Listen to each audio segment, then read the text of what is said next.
Le ventre m'a tué.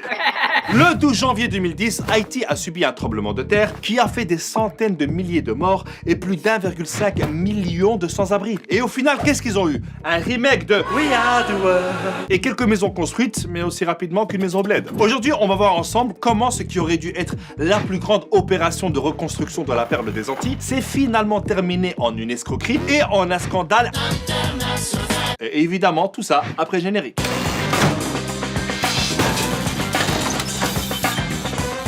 Il faut savoir que Haïti a été l'une des colonies les plus riches et la première république noire a proclamé son indépendance en 1804, soit 2-3 jours avant le lancement de Vivement Dimanche. Mais ça lui a coûté une dette coloniale à la France de plus ou moins 17 milliards d'euros d'aujourd'hui, qu'elle n'a fini de payer qu'au milieu du XXe siècle. Mais bon, après quand tu commences une histoire et qu'il y a les termes dette coloniale, t'imagines bien que ça finira aussi mal que Macron qui parle anglais. I don't like what you did in front of me. Faut savoir que le pays n'a jamais réussi à bien se développer et il est toujours dépendant des ONG et des organisations humanitaires, à tel point qu'on la surnomme la République des ONG. Depuis le tremblement de terre en 2010, t'as plein d'ONG et d'organisations humanitaires qui ont débarqué comme les Avengers mais version Bollywood.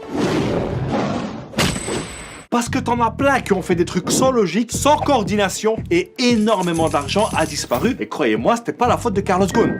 Eh, c'est notre territoire ici, tu vois bien qu'on est en train de distribuer de la nourriture. Ouais, ben nous on a des camions avec des couvertures. J'ai faim, j'ai froid. La ferme! Tu vois pas qu'on est en train de te sauver la vie là? C'est un truc de fou! La politesse!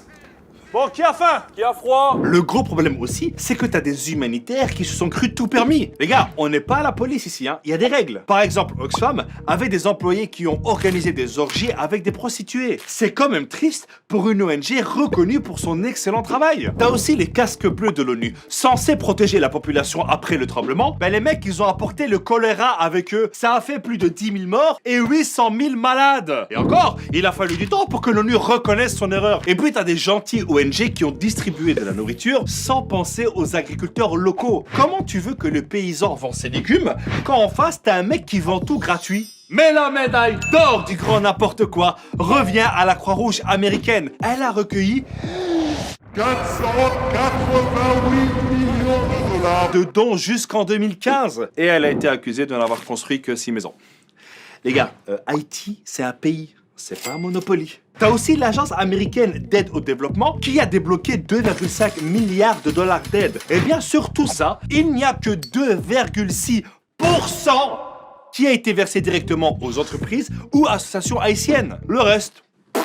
Donc sous le coup de l'émotion, tout le monde s'est précipité, mais ça a été mal géré. Résultat, Haïti est devenu une espèce de centre d'entraînement pour des humanitaires qui ne connaissent ni le contexte, ni même le pays. Tu savais qu'ils parlaient français ici? Bah ouais. Je pensais qu'en Afrique, on parlait l'africain, moi. Mais on n'est pas en Afrique, on est à Tahiti. Ah, mais toi, t'es vraiment nul en géographie. Hein.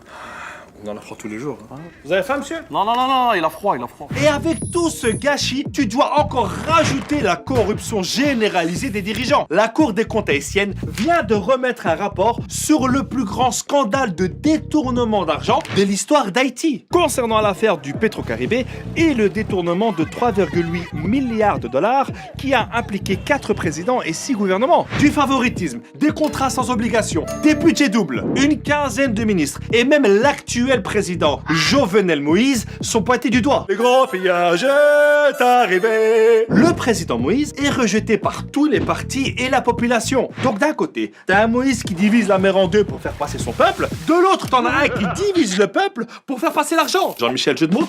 Le mec il gouverne par décret et il est protégé par des centaines de militaires et de mercenaires recrutés par la firme américaine Blackwater. Ça veut dire au noir en français. Ouais, c'est toujours plus stylé en anglais.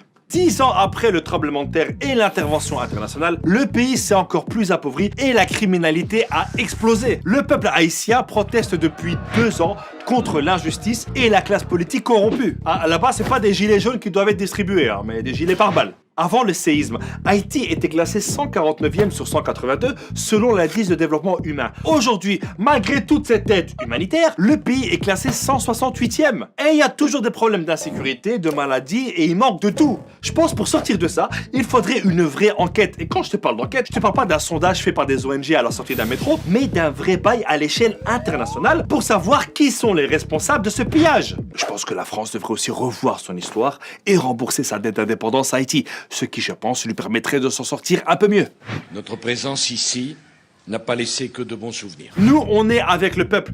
Ils sont debout comme ils l'ont fait à l'époque pour gagner leur indépendance. Et évidemment, n'oubliez pas de partager cette vidéo pour sensibiliser un maximum de monde. Et comme dirait mon proverbe, celui qui partage la vidéo.